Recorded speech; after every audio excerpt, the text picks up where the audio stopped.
Namaskar and welcome to this exciting new episode of Sattology, debunking mythology. Sattology means science of truth, the study of truth. Opposite of that is mythology, which is science or study of fake lie of imagination.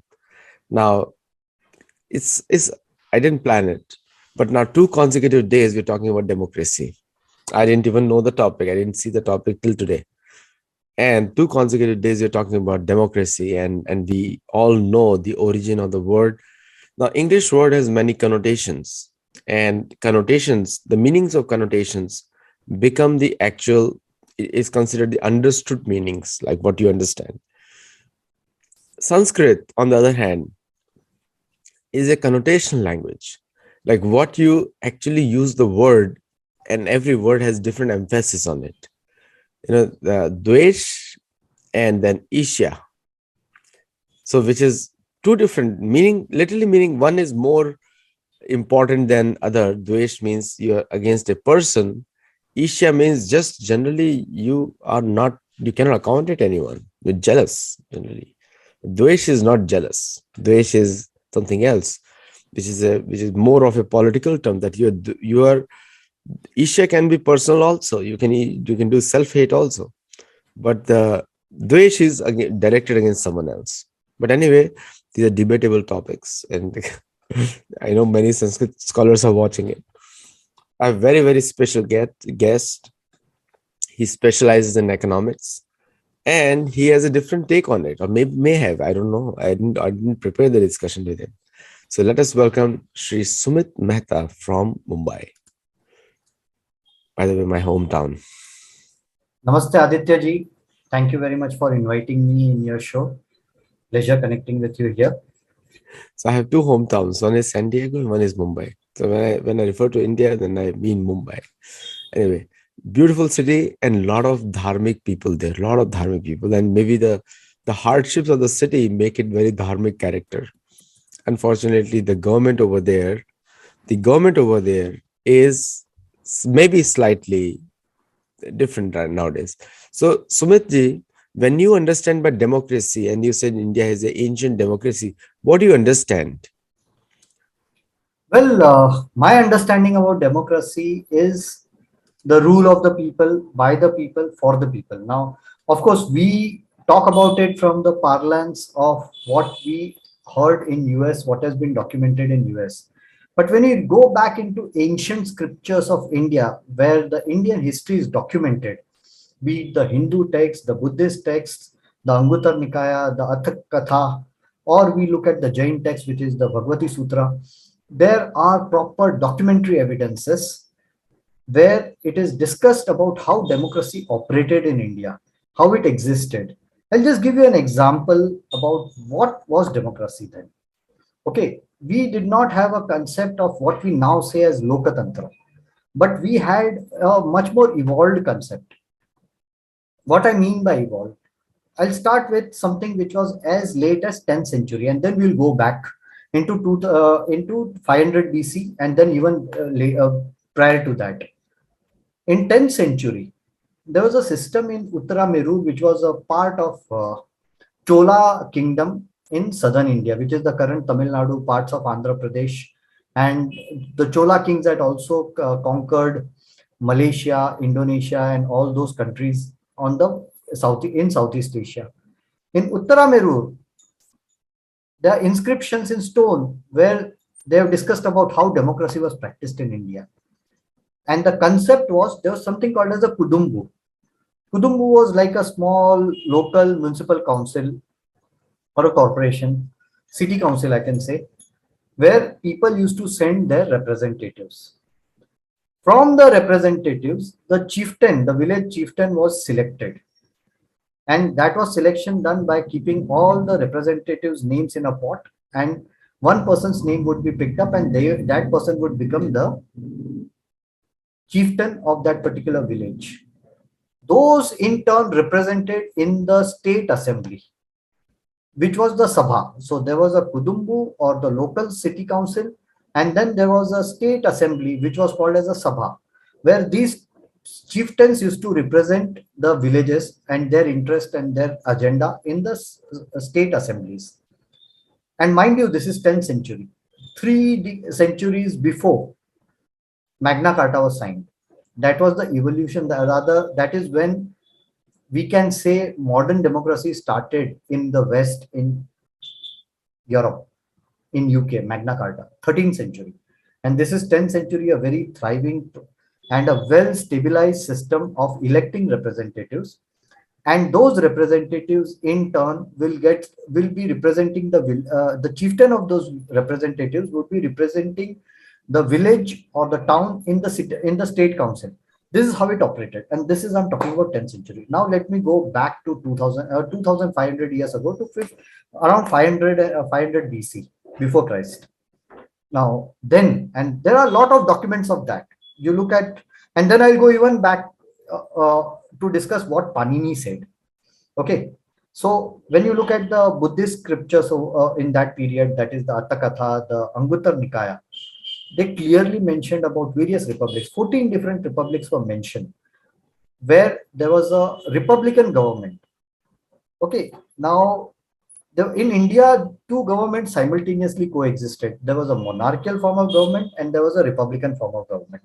In republican form of government, there were multiple representatives who were elected and representing their clans or their groups or their villages or their towns in the state council. And amongst them, one person was elected as the chief or a Raja. So I'll tell you about Lichvis, which is a very well documented state where we discuss about democracy. Lichvis was one of the states, we can say a country state in the north, which is current Bihar in India, and Nepal and parts of Nepal. Okay, and that was a republican form of government with 7,707 kings representing their individual villages or towns in the state council, and a leader would be elected from them who would then lead the whole state. That was the first thing. So a proper institutionalized republican form of government. Along with them, they had 7,707 deputy kings. They had 7,707 generals and 7,707 treasurers.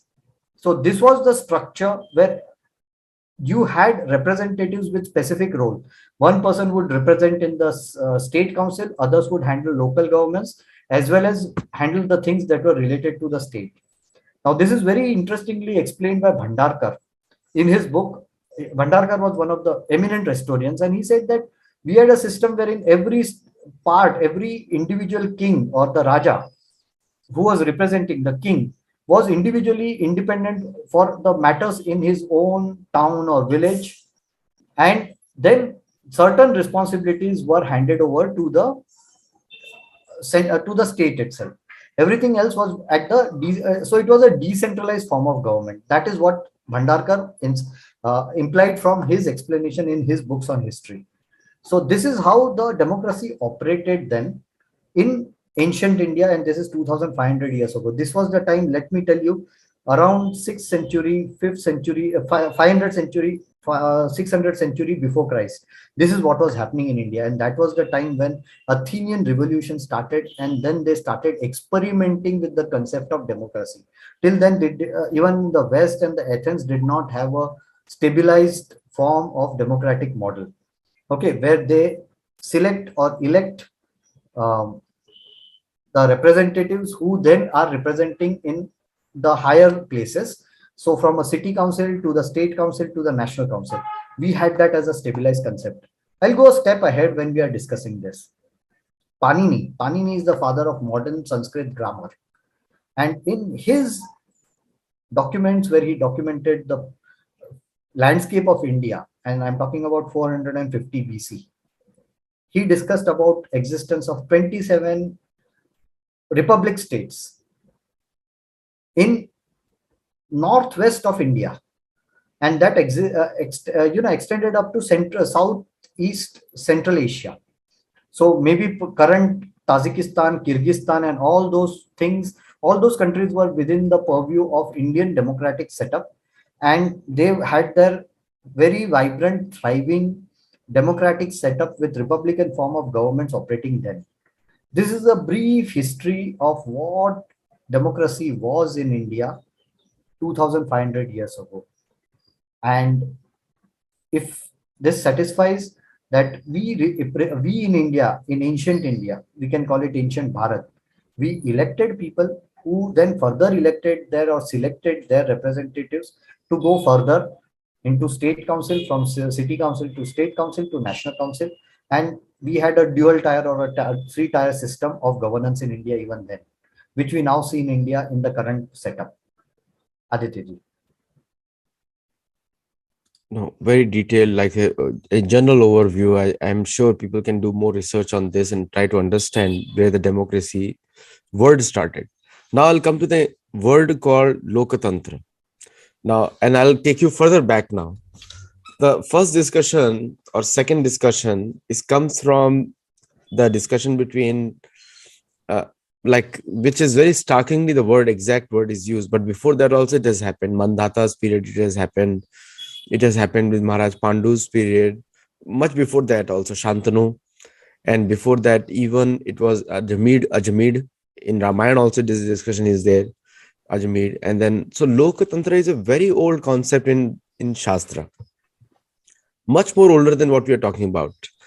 And the when Satyavati talks to Bhishma about having the right king to have the Lokatantra functioning properly. Now, so what we understand from that Sanskrit is Lokatantra means the system for the people, Loka, for the purpose of Loka Sangraha. Loka Sangraha is the concept which is an Vedic concept, which means benefit of all. Now, now, if you contrast with democracy in the USA 1908, the Pope, Roman Catholic Church head, had said that now European settlers are more in number than Native Americans. Now there is no problem of America. So that means they have conquered America completely demographically. So democracy in its traditional sense means only the majority has a right to create a system. And they did not give voting rights to the Native Americans. None of them voting rights. So they were in their country, but they had no voting rights. And later on, during the Black movement, also slave movement, they had no voting rights till maybe 1920s, 1910s. No voting rights. Aditya ji, here we need to also go back to the Indian system or the Indic system, or I can say the Bharatiya system. Beyond 7,707 Rajas who were uh, nominated or elected to represent the people in the state council, there was a concept of Ashtakula. So people from 8 different communities would be represented in the courts. They would again be part of the decision making and delivery of justice. So in this manner, they ensured a diversity. What we talk about diversity today, okay, the concept of diversity which has come in the end of the 20th century, and we are talking now it has started getting popular. But we had the diversity in the governance system way back 2500 years ago, in the time of Buddha and Mahavira and all those, even Panini for that matter. And the Ashtakula system came in so that people from different clans could represent. Now, this is a very interesting concept. Beyond diversity, it also brought different thoughts. It gave a right of representation to people who may not be in a position to get elected by virtue of being coming from a different background. There was also a system of intellectuals being included in the governance system. So it was an all-rounded system compared to the way we operate today. So, from the perspective where you are coming from, that democracy is about majority. When we go back 2500 years ago, then the ancient India, or the Bharat as we say, that is Bharat, had a modus operandi or a system in place to involve the non-dominant communities, the other communities who would not be directly involved in politics, but they had a say in the governance system. Aditya ji. So the title of the king was Lokpal. Like even the Devtas are referred to as Lokpal. They're like Indra, even though he's Devraj, but their general title is Lokpal. Lokpal means who takes care of Loka means the Loka. residences Hmm. and the residences. So Lokatantra means a system of the families. So even the ruler was appointed by the committee, and Hanumanji says it to Bhim also. It is Loka Yatra, and he uses the word Loka Yatra. Loka Yatra means we are all traveling through. You are all yatri in this Loka. So in this Loka Yatra, the Manushya have a duty that Hanumanji tells Bhim. So because he was a very learned person till Mahabharat time, he is recorded as being meeting somebody from the humans. Bhim was a human, and he was a Vanar and also Devata, son of a Devata. So and I'll also one more thing also I'll tell you. It's recorded in my books also. Anyone can read it. Gold, Glory, and God has a full history of democracy. So in every continent. Now there is one more incident where panchayat is being discussed in Mahabharat. At least five references are there panchayat in entire Mahabharat, in which five able-bodied men with skills in different areas. Like one is a pracharak, one is a finance person. There's no discussion of varna, no discussion of varna. So there's one is a pracharak, one is good in artha one is good in defense, one is good in agriculture and trade, and one is good in gopal, like gopalaka. So like who is these are the five people, not no discussion of varna, only qualified people. Even when we go back during the Mahabharata period, which is around dated around 5000 BC, in Sabha Parva, there is a discussion. Sage Narada came and discussed about democracy, how the king should deal with the people. The concept of social contract was discussed then. Imagine 5000, right now it is 7000 years ago, 5000 BC we are talking about. And Sage Narada discusses this with whom? With King Yudhishthir in Sabha Parva. And then when Mahabharata, we are reaching the end, that is the Shanti Parva. It is Bhishma who explains that even in a monarchical kind of structure, and Bhishma has discussed about 430 odd Janpadas during that period, and very importantly, he has discussed that even in a monarchical system, there was a process of representation. There was a process wherein the king engaged with the society at large, with the communities at large, and there were representatives who came down to him, represented the people, and the decisions were taken. So democracy and the theory of social contract goes dates much back. I've not read fully about Ramayana, but Rama was elected in a three-round system wherein people voted in favor of Rama. It was a three-round process. That is what I have to study it in depth, but this is what very learned people have told me, that even he was kind of elected. He could have defied his father and said that I am democratically elected by the people, but he chose to then to go for, you know, go in exile in Vanvas. Aditya. You're absolutely right. Even King Vena is way before like Satyug story, way before. Mhm. Prithu Maharaj is born from him. Prithu, the name Mhm. Prithvi has come from there. Mhm. So on Prithu Maharaj, he was the first Samrat. And even then, the council. Now you Mhm. mentioned Ramayana.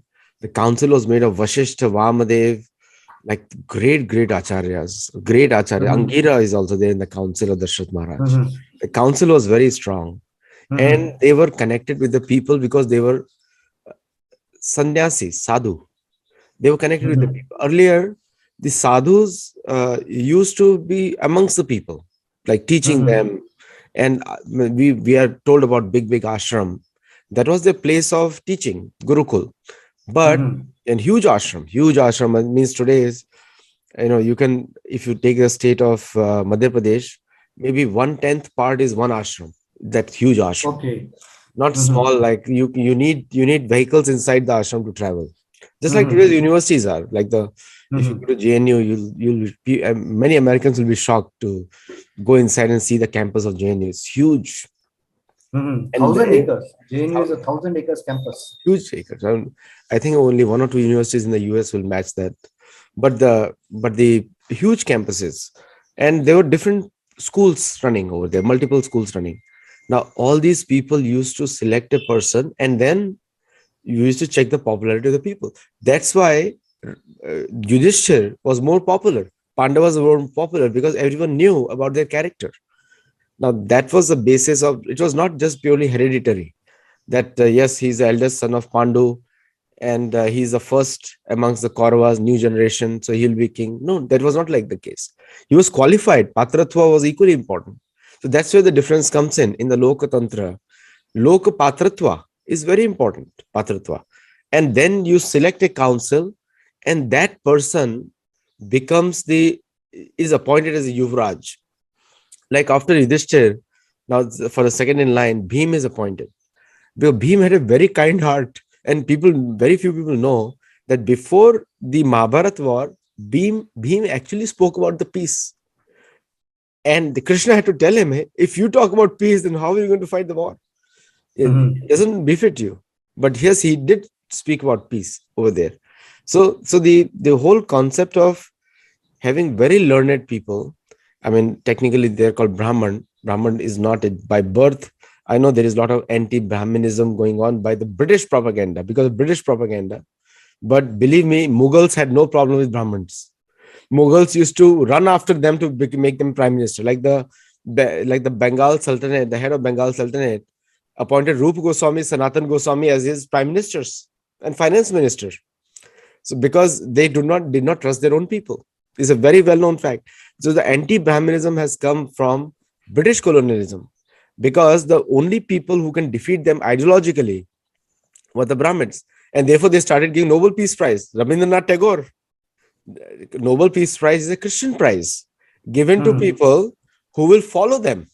Mhm. That's the whole purpose. Otherwise, so many idiots have got economic Nobel Prize for economics. I'll let you continue. I know a lot of thoughts are coming in here. We'll discuss economics the other time. Very interesting people with Nobel Prizes and discussing that we should print notes. And we saw what has happened in Sri Lanka. But, anyways, this is not a discussion on economics. But, Aditya ji, what I believe, Athens also saw democracy, and democracy did not survive for long. It crumbled, probably under its own weight, due to probably a disconnect between the people, or probably because then the idea of the theory of social contract did not exist, because that came in the mid of 17th to around late 18th or early 19th centuries, when the theory of social contract was devised and worked upon and improvised. Okay, but in India we had it since, say, maybe 2500 or 5000 years. The interaction between the individual and the state was very well documented. Even Arthashastra talks about the duty of a man. What is his duty to the family? What is his duty to the neighborhood? What is his duty to the society? What is his duties to the country? So, very importantly, the social contract was developed from the microorganism level to the macro level. So, from the family to the state, and it was in an increasing proportion. So, we had a system which had developed long back, not to take pride about it, but yeah, these are facts. Very importantly, what was the basis of social contract, or what was the basis of the democracy? Was dharma. I'll go back to your statements where you said that a word can have different connotations. Now, dharma is a word which is quite confused or misinterpreted by the people, because people don't really, at times, many people don't understand different connotations of dharma. Today, the most popular understanding of the meaning of dharma is religion. Hindu dharma means Hindu religion. Jain dharma means Jain religion. Buddha dharma means Buddha religion. Sikh dharma is the Sikh religion. Probably no, this I don't believe is the right way of looking at it. Because the definition of dharma was dhareti iti dharma, means what you behold is your dharma. What is now, there are different meanings of dharma. I can talk about two very prominent meaning, or the two ways to look at dharma. One is nature, and one, or the character, and one is the duty.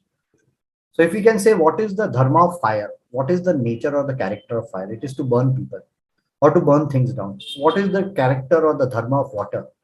The dharma of water is to cool down things, or to douse the fire. So that is one, which is the character or the nature. The second thing is, what is the dharma of a king? The dharma of the king, as you said, is Lokapala, to protect and defend the people. What is the dharma of a teacher? The dharma of the teacher is to provide knowledge and education to the people. What is the dharma of a householder? It is to take care of his family. So that is duty.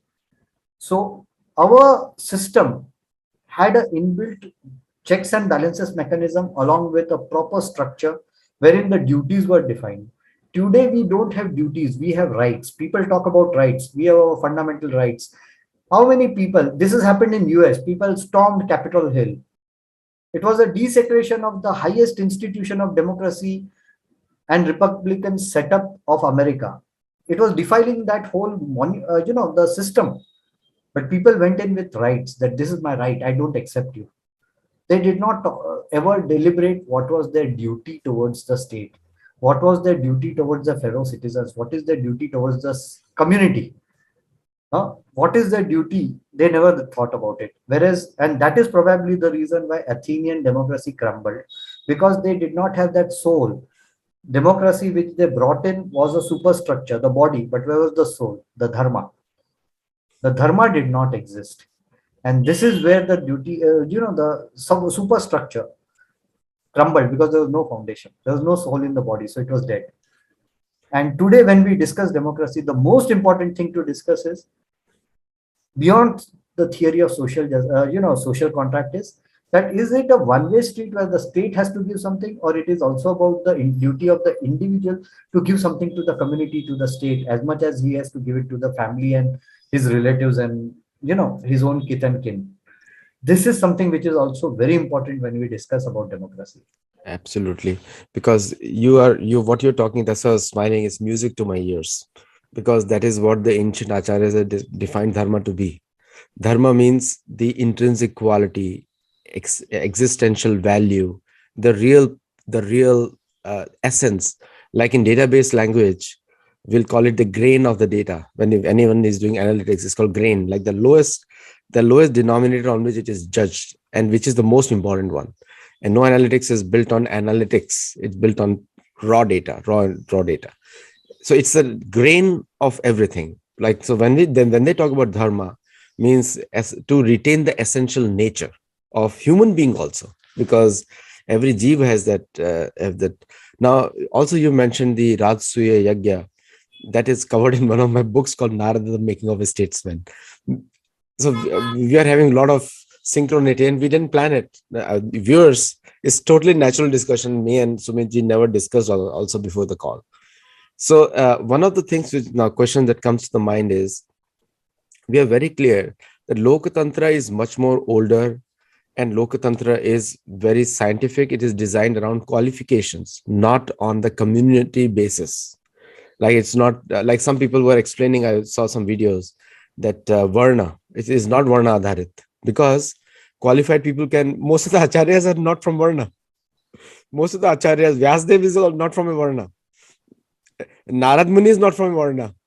So they were not, you can call them, they were avarna, outside the Varna system. So it's only the qualification matters over there. And then, like, even the Vamadev, Vashishta Muni is called Brahman, he's a Brahman, but by education and his own tapasya also. So the whole concept is totally different. Like Vidur is definitely the Shudra, but he is a Putra. He's a son of a Shudra, but he's the advisor.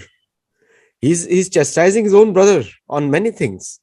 So they had amazing. Sanjay is also Suta, but he's the main advisor of Dhritarashtra, of the Raja of the world. Hastinapur was a king of the whole world, not just a normal small district of Uttar Pradesh, which we nowadays say.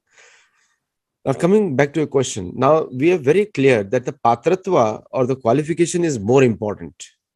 And in democracy, that is not the play. Now, if you look at the global democracies now, and of which USA, which now USA self claims to be the oldest democracy. And that's where I think the India and US will conflict one day, because who is the oldest democracy, which has already started. Like the Jaishankar statement on we are a civilizational state, that hit the bottom of many people's stomach. I can tell you that they must not have slept over the night on that one. We are a civilizational state. Now, when we talk about civilization, when you're talking about all these things, civilization coming from Ramayana to Mahabharat to Veda, every single page of the Veda, qualification of the king is mentioned. And I did a show on that what qualification politicians need to develop.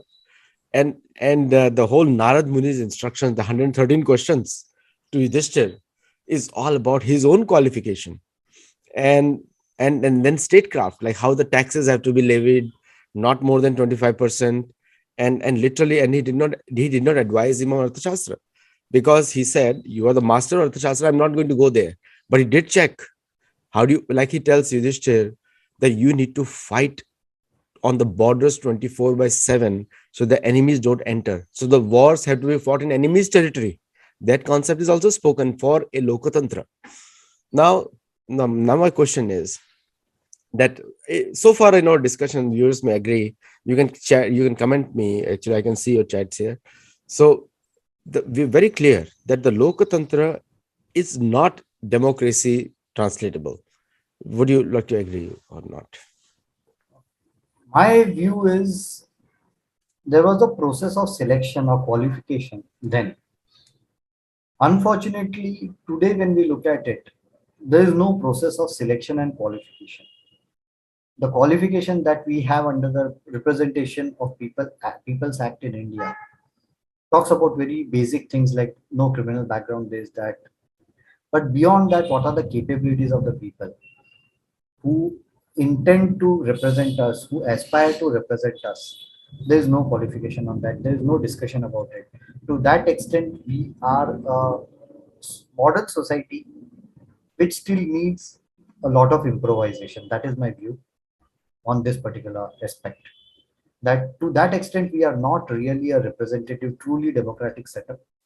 Also, what we are currently seeing is the way the representation works. It is more tribalistic, wherein elections are held with the name of caste and all those things instead of an agenda.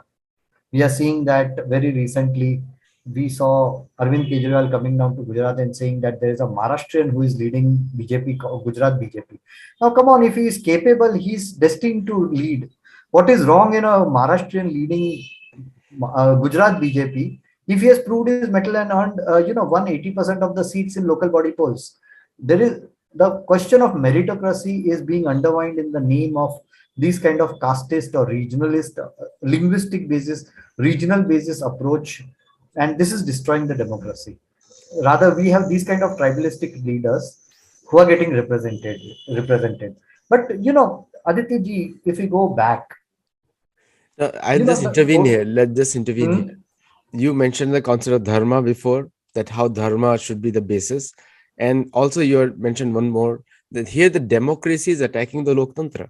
Because democracy in the Western sense is all about majoritarian rule. So even today, the hmm, Fox News, the CNN, and all these are all completely controlled by the state agencies. Completely. They're just like they're playing a game. That one side says something else, one other side something else. But when it came to Ukraine war, everyone is the same. everybody is united. This is Yeah, what I everyone have is united. observed. Yes, Everybody in US was from right to left. Everybody was united. They had one single voice and one single worldview. exactly. Very Like, interestingly, yeah. probably it is the deep state of US which has a view. Now, exactly like the deep state is something. A deep state is, now we understand, is a church and the rich businessmen who support them. That's the deep state. Very simple. Now, continue your point. I thought I intervened. So, when we look into the origins of democracy in India, the initial concept was Janavaya, because when tribals, non-pastoral people started settling down together in a pastoral economy, they started coming together. The small settlements, they were called Janavaya. So people from the same tribe, same clan, staying together, being represented by their headman, the elder of the family, the head of the family, or the head of the extended family.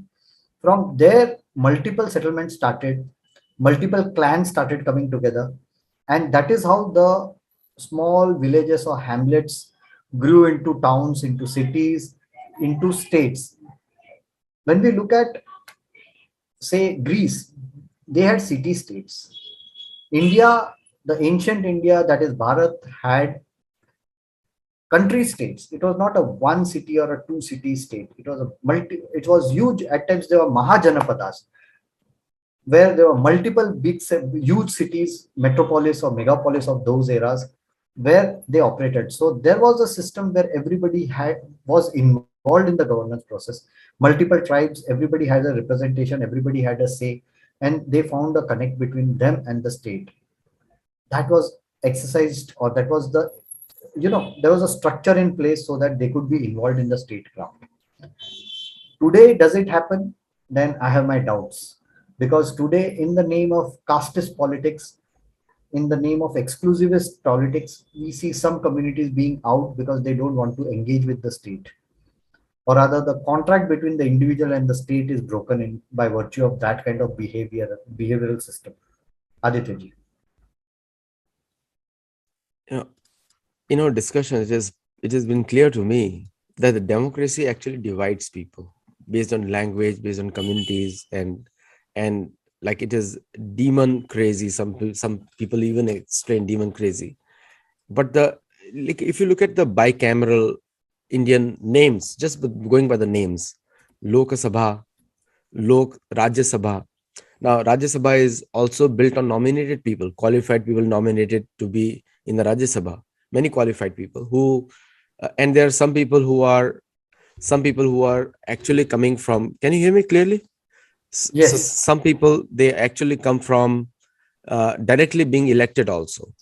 Now, in the Loktantra, the qualification of the people, like we train doctors, we train chartered accountants, we train engineers, we train them for important roles, we train armies to train them to fight with weapons, but there's no training for politicians. Like you just mentioned before, somebody is studying political science. Now they do not study political science of Mahabharat, they did not study political science of Ramayana, they don't study political science. Like, what is the purpose of a politician? Loka Sangraha is not kept. Now they are studying what is the leftism, what is the right wing. These are things they are studying, which are French, again French. So by indoctrination, they are thinking like Europeans in the colleges. And Europeans means small states. You see, not a single state in Europe is big because they keep fighting amongst themselves. All the world wars have started from there, including this one is a European war.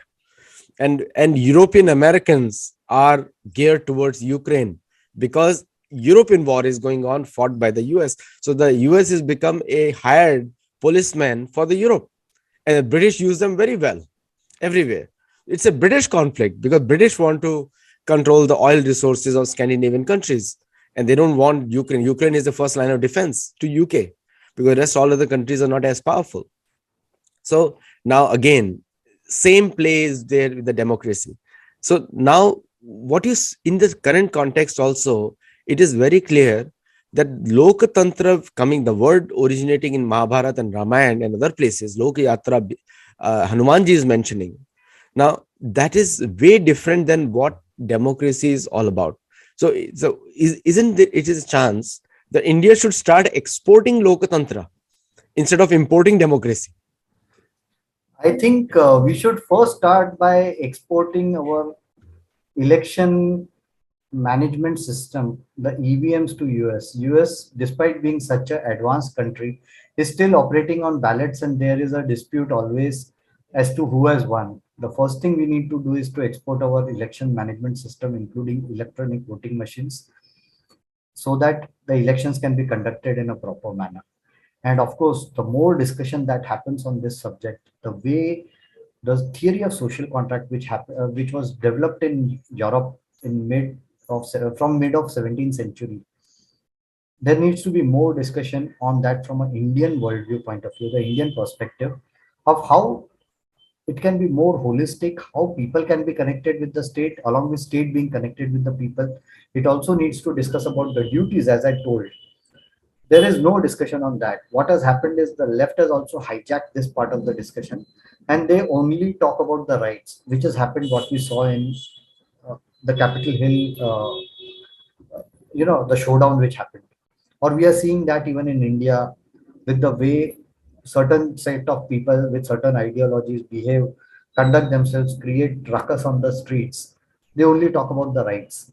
We need a holistic approach, which needs a further discussion, lot more research, I can say, into those facts from our texts, our historical text, and the analysis of that has to be done. Comparison with the theory of social justice, sorry, social contract, which has originated in Europe, and we need a more discussion on that. Once that happens, I think we will start exporting democracy or Loktantra, starting with the social contract theory.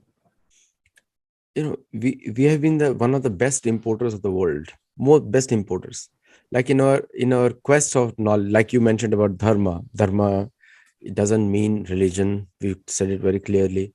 It's the essence of every single being. It's called, that's called swadharma, natural qualities, natural word, and then trained to follow the best standards of. And you also mentioned about the human rights. Now, if you look at the West, India is riled up every day when they accuse India of human rights. Like the whole India shakes in anger. And I see the News X TV shows and other shows where and sometimes I laugh at them also, because they're going to do that. That's a tool in their hand. So democracy is a European tool to interfere into India's democracy. And in their own countries, if you do not connect with the church, you cannot win an election. In USA also. I mean, that's why we had Bobby Jindal. Other than Tulsi Gabbard in the US, there is no Hindu, and Tulsi Gabbard is not born in India. She's born in Hawaii to American parents. So, other than, if you're not connected to the church, you have no future in the American politics. And they teach Indians, and they regularly, and India gets rallied and keeps defending all the time. That's why human rights. Now, the concept of human rights in Bhagavad Gita is karmanye vadikaraste, that everyone has a right to do karma. This is a God-given right. And anyone who stops that is asura.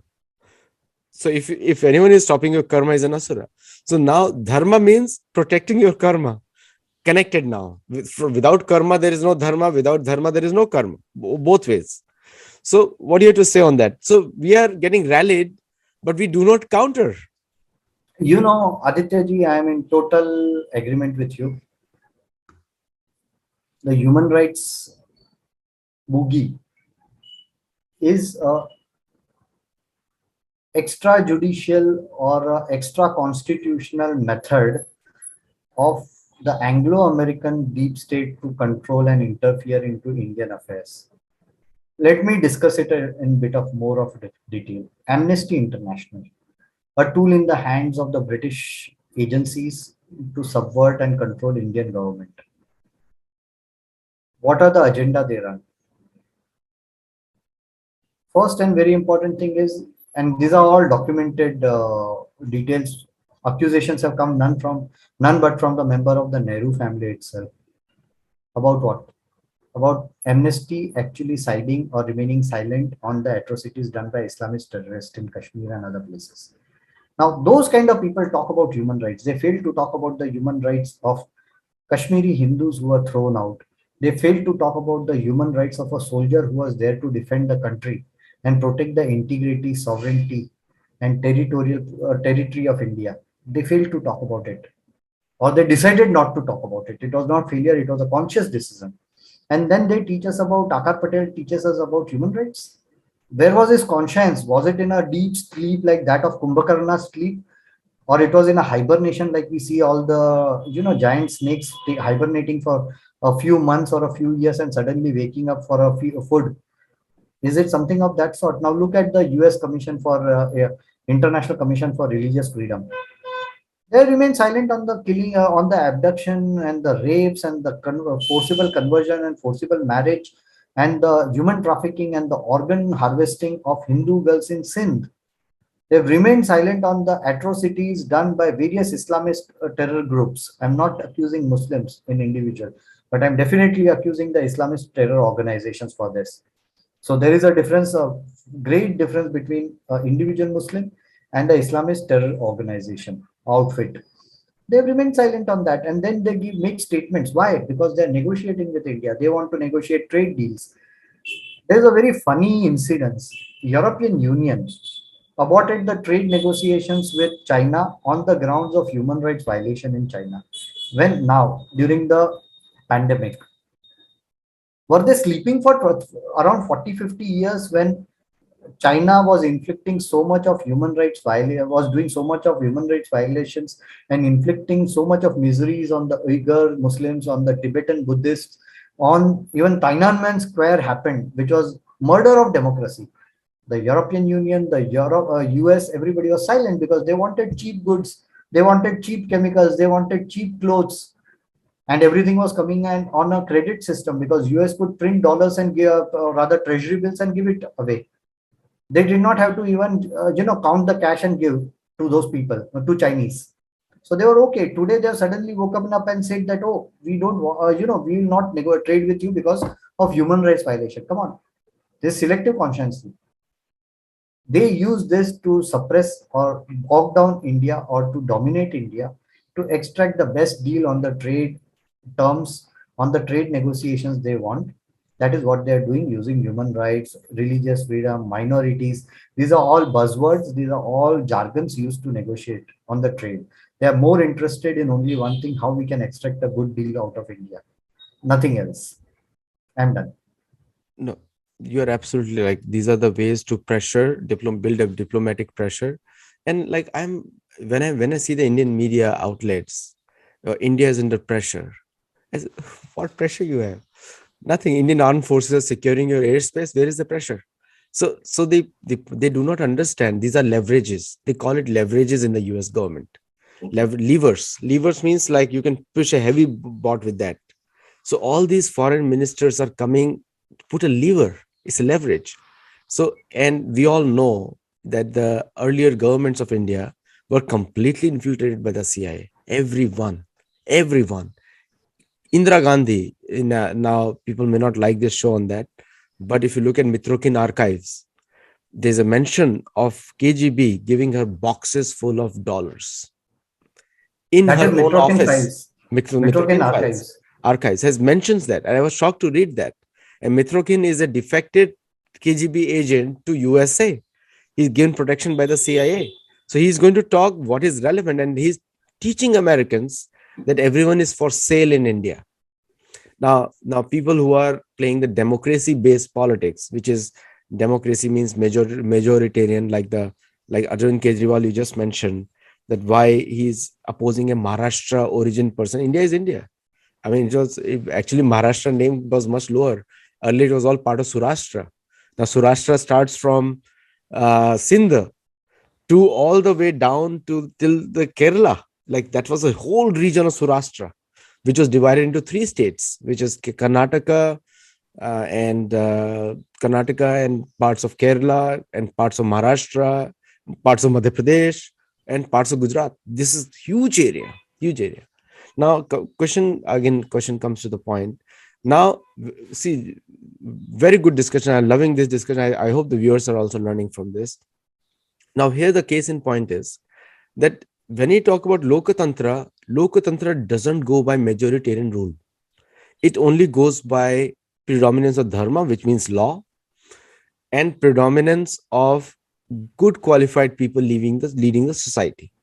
So Dharma actually makes, which is the Lokatantra is built on Varnashrama and based on Dharma.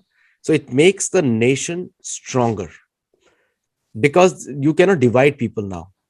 But no politician will be elected if they don't believe in Lokatantra, which is not democracy. Democracy is majoritarian rule. So now even Muslims should not have any problem. No Christians have a problem because it's Dharma law. It doesn't matter who they are, as long as they're qualified to rule. It doesn't matter. Now, this kind of training is completely missing everywhere. So what do you have to say on the education system of India, which is not identifying these major differences? I think the education system is very cliched in India,